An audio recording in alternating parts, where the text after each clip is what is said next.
بسم اللہ الرحمن الرحیم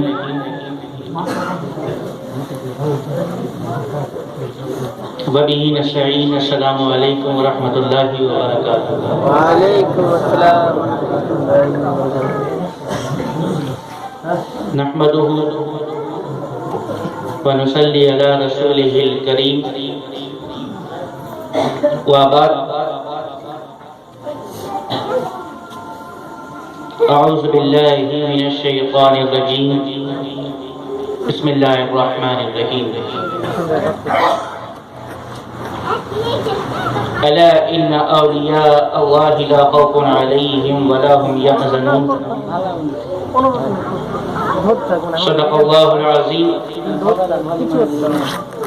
وصدق رسولہ النبی الامین الکریم، ونحن على ذلك من الشاهدين والشاكرين والحمد لله رب العالمین۔ ایک مرتبہ بلند آواز سے درود شریف پڑھ لیجیے۔ اللہم صلی علی محمد وعلی آل محمد کما صلیت علی ابراہیم وعلی آل ابراہیم انک حمید مجید، اللہم بارک علی محمد وعلی آل محمد کما بارکت علی ابراہیم وعلی آل ابراہیم انک حمید مجید، صلی اللہ علیہ وآلہ وسلم۔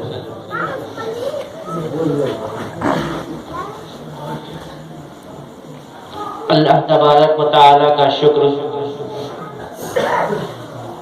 اس کا فضل، اس کا احسان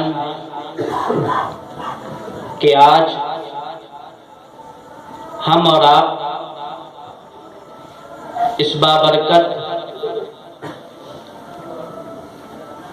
اور بامقصد محفل میں حاضر ہیں۔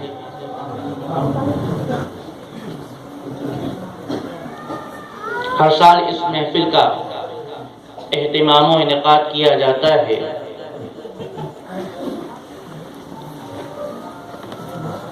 الحمدللہ اس سال بھی اس کا انعقاد ہوا۔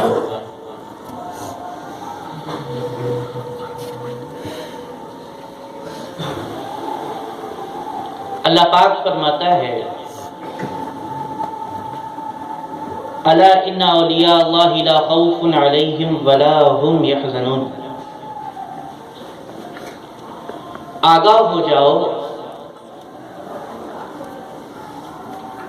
کہ جو میرے اولیاء ہیں،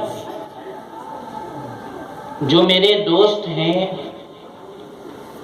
انہیں نہ کسی چیز کا خوف ہے نہ کسی چیز کا رنج۔ ٹھیک، جو میرے دوست ہیں، جو میرے ولی ہیں، مقرب بندے ہیں، انہیں نہ کسی چیز کا خوف اور نہ کسی چیز کا رنج غم۔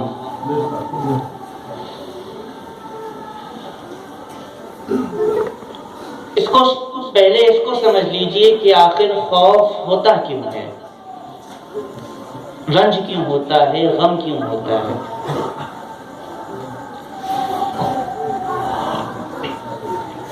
خوف ایک کمزور کو ہوتا ہے طاقتور کا۔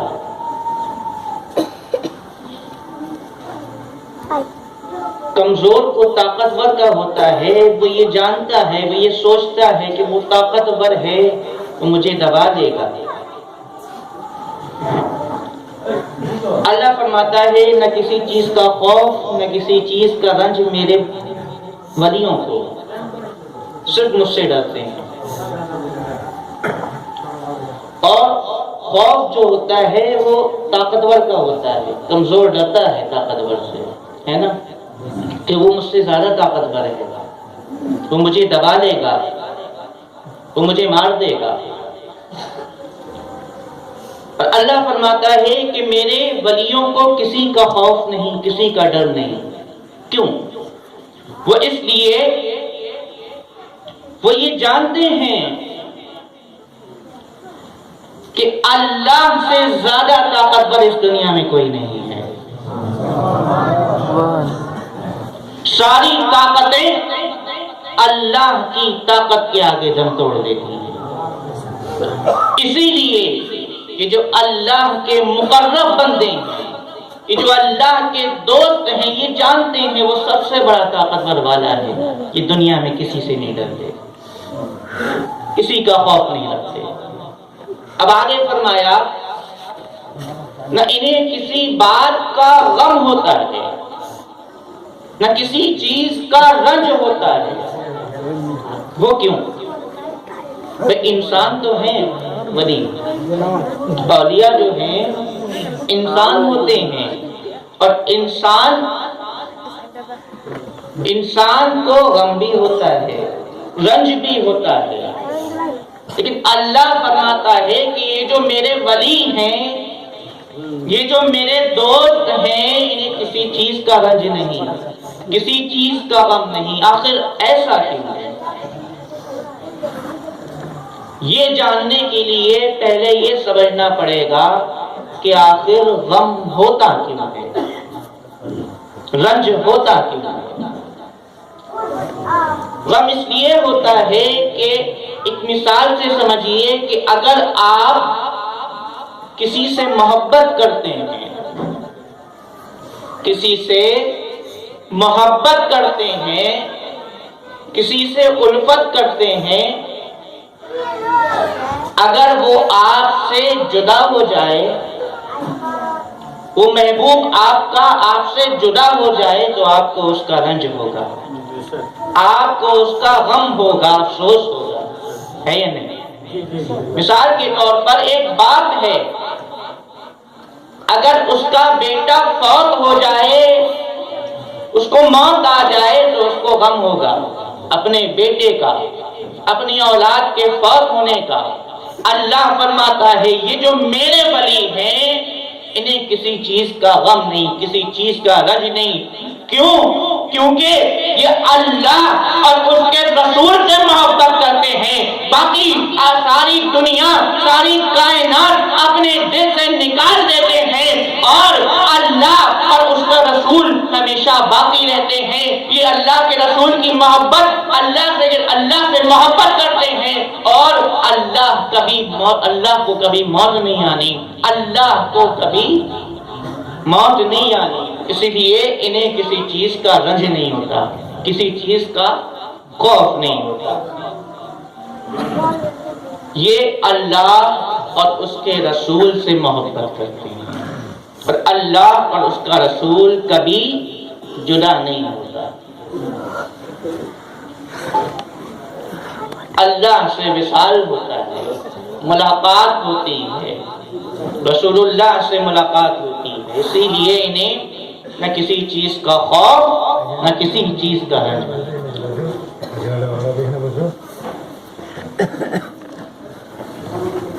ہم نے دیکھا کہ ایک مزار ہے وہ سارے ہندوستان پر راج کر رہا ہے، وہ سارے ہندوستان پر بادشاہت کر رہا ہے۔ آخر ایسا کیوں؟ ہندوستان کے سارے ولی اس کی رعایا ہیں، اور اس ذات کا نام سلطان الہند عطائے رسول غریب نواز حضرت خواجہ معین الدین چشتی اجمیری، ولیوں کے سردار۔ بات اولیاء کی چل رہی ہے، یہ تو ولیوں کے سردار ہیں، پورے ہندوستان پر راج کر رہے ہیں۔ آخر یہ مقام، یہ مرتبہ انہیں حاصل کیسے ہوا؟ ذات ایک ہے، پورے ملک پہ راج ہے۔ اللہ فرماتا ہے قل ان کنتم تحبون اللہ فاتبعونی یحببکم اللہ، کہ اے محبوب صلی اللہ علیہ وآلہ وسلم آپ فرما دیجئے کہ اگر تم اللہ سے محبت کرنا چاہتے ہو، فاتبعونی، تم میری اتباع کرو، میری اطاعت کرو، اس کے رسول کی، تو اس کا نتیجہ کیا ہوگا؟ یحببکم اللہ، اللہ بھی تم سے محبت کرنے لگے گا۔ یہ جو ہندوستان پہ بادشاہت چل رہی ہے دراصل اسی اتباع سے حاصل ہوئی ہے۔ سلطان الہند نے اپنی ساری زندگی اللہ اللہ کے رسول کی اتباع میں گزاری ہے، اللہ کے رسول کی اطاعت میں گزاری ہے، اللہ کے رسول کی پیروی میں گزاری ہے، تو اس کا نتیجہ یہ ہوا یحببکم اللہ، اللہ بھی ان سے محبت کرنے لگا۔ اور جب اللہ کسی بندے سے محبت کرتا ہے تو حدیث قدسی ہے، جب اللہ کسی بندے سے محبت فرماتا ہے تو جبریل کو ندا دیتا ہے، جبریل حاضر ہوتے ہیں، اللہ فرماتا ہے کہ اے جبریل میں فلاں بندے سے محبت کرتا ہوں، تم بھی اس سے محبت کرو۔ تو جبریل امین بھی اللہ کے اس مقرب بندے سے محبت کرنے لگتے ہیں۔ پھر جبریل امین آسمان والوں میں ندا دیتے ہیں، دیگر ملائکہ میں خبر دیتے ہیں کہ سنو اللہ اپنے فلاں بندے سے محبت کرتا ہے، تم سب بھی اس سے محبت کرو۔ تو سارے فرشتے اس بندے سے محبت کرنے لگتے ہیں۔ پھر اس بندے کی محبت زمین والوں کے دلوں میں ڈال دی جاتی ہے، اس بندے کو زمین پر بھی مقبول کر دیا جاتا ہے۔ تبھی تو دیکھتے ہیں ہم کہ صبح سورج بعد میں طلوع ہوتا ہے، غوث اعظم کی بارگاہ میں مخلوق قطاریں لگائے پہلے کھڑی ہوتی ہے، صبح سورج بعد میں طلوع ہوتا ہے، سلطان الہند عطا رسول غریب نواز کی بارگاہ میں گدا جھولیاں پھیلائے پہلے کھڑے ہوتے ہیں، صبح سورج بعد میں طلوع ہوتا ہے، محبوب الہی کی بارگاہ میں جھولیاں پھیلائے مخلوق لائن لگائے پہلے کھڑی رہتی ہے۔ کیوں آخر ایسا کیونکہ انہوں نے اللہ کے رسول کی اتباع کی ہے، اللہ کے رسول کی اطاعت و پیروی کی ہے، کہ اب اللہ نے انہیں یہ مقام عطا فرما دیا کہ اب مخلوق کو ان کے بارگاہ میں لگا دیا ہے۔ مجھ سے لینا چاہتے ہو جاؤ میرے بندے کے پاس، وہ اجمیر میں رہتا ہے، وہاں جھولی پھیلا کے کھڑے ہو جاؤ۔ میں نے اپنے اس بندے کو یہ قدرت دے دی ہے کہ وہ جو چاہے تمہیں عطا کر دے۔ ہاں قدرت دی ہے اس نے۔ ہمارا عقیدہ یہ ہے کہ یہ جو اولیاء اللہ ہیں یہ بذات خود عطا نہیں فرماتے، بلکہ اللہ نے انہیں یہ قدرت عطا کر دی ہے کہ یہ ہمیں عطا کر دیتے ہیں۔ اللہ نے قدرت عطا کی ہے، اللہ نے قدرت عطا فرما دی ہے کہ اگر کوئی تمہاری بارگاہ میں اولاد مانگنے آئے تو غریب نواز تم عطا کر دینا، اگر تمہاری بارگاہ میں کوئی دولت مانگنے آئے تو تم عطا کر دینا، اگر تمہاری بارگاہ میں کوئی جو بھی پریشانی لے کر آئے تو تم اسے دور فرما دینا۔ سبحان اللہ۔ یہ اولیاء اللہ ہیں، یہ اللہ کے مقرب بندے ہیں، یہ اللہ کے ولی ہیں، دوست ہیں،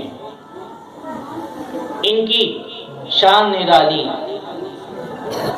ان کی عظمتیں بڑی اونچی ہیں۔ اللہ فرماتا ہے من عاد لی ولیا فقد آذنتہ بالحرب، کہ جس نے میرے ولی سے دشمنی کی میں اس سے اعلان جنگ کرتا ہوں۔ سوچئے ذرا آپ نے بارہا یہ حدیث سنی ہوگی، لیکن کبھی سوچا اعلان جنگ کون کر رہا ہے؟ کوئی بندہ نہیں، کوئی بندہ نہیں کر رہا، رب العالمین کر رہا ہے۔ اللہ فرما رہا ہے کہ جس نے میرے ولی میرے دوست سے دشمنی کی میں اس سے اعلان جنگ کرتا ہوں، جس نے میرے ولی کی شان میں گستاخی کی میں اس سے جنگ کروں گا، میں اس سے اعلان جنگ کرتا ہوں۔ پڑھیے اللہم صلی علی محمد وعلی آل سیدنا مولانا محمد وبارک وسلم، صلاۃ و سلام علیک یا رسول اللہ صلی اللہ تعالی علیہ وسلم۔ ایک اور حدیث، وہ بھی آپ نے بارہا سنی ہوگی، لیکن ایک بار مجھ سے سن لیجیے کہ جب بندہ نوافل کے ذریعے اللہ کا قرب حاصل کرنا چاہتا ہے، اللہ کے قریب ہونا چاہتا ہے،